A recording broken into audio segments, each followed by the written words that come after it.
ఒక నిజం చెప్తాను. చాలా మంది సాలరీ పెరిగితే ప్రాబ్లమ్స్ తగ్గిపోతాయి అనుకుంటారు. కానీ రియాలిటీ పూర్తిగా వేరు.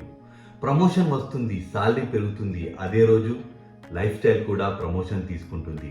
1 బిహెచ్కే 2 బిహెచ్కే అవుతుంది. 12,000 ఫోన్ 50,000 అవుతుంది. బస్ బైక్ అవుతుంది. హోమ్ ఫుడ్ వీకెండ్ డైనింగ్ అవుతుంది. 1 ఓటీటీ 5 ఓటీటీలు అవుతాయి. సింపుల్ చాయ్ ప్రీమియం కేఫే అవుతుంది. సాలరీ పెరిగింది కానీ సేవింగ్స్ మాత్రం అక్కడే ఆగిపోతుంది. దీనినే లైఫ్ స్టైల్ ఇన్ఫ్లేషన్ అంటారు. ఇన్కమ్ పెరిగిన వేగం కంటే లైఫ్ స్టైల్ ఇంకా వేగంగా పెరిగితే మీకు రిచ్ ఫీలింగ్ వస్తుంది, కానీ వెల్త్ మాత్రం బిల్డ్ కాదు. జీతం మన జీవితాన్ని మార్చదు, జీతం వెళ్ళే దారి మన భవిష్యత్తును మార్చుతుంది. ఇప్పుడు అసలు ప్రశ్న, మనకు ఇవన్నీ తెలుసు అయినా ఎందుకు మళ్ళీ మళ్ళీ అదే తప్పు చేస్తాం? సమాధానం మీ వాలెట్లో లేదు, మీ బ్రెయిన్లో ఉంది. మరి మన బ్రెయిన్ మన మనీకి ఎలా ఎనిమి అవుతుంది? అదే ఈ వీడియోలో మోస్ట్ ఇంపార్టెంట్ పార్ట్.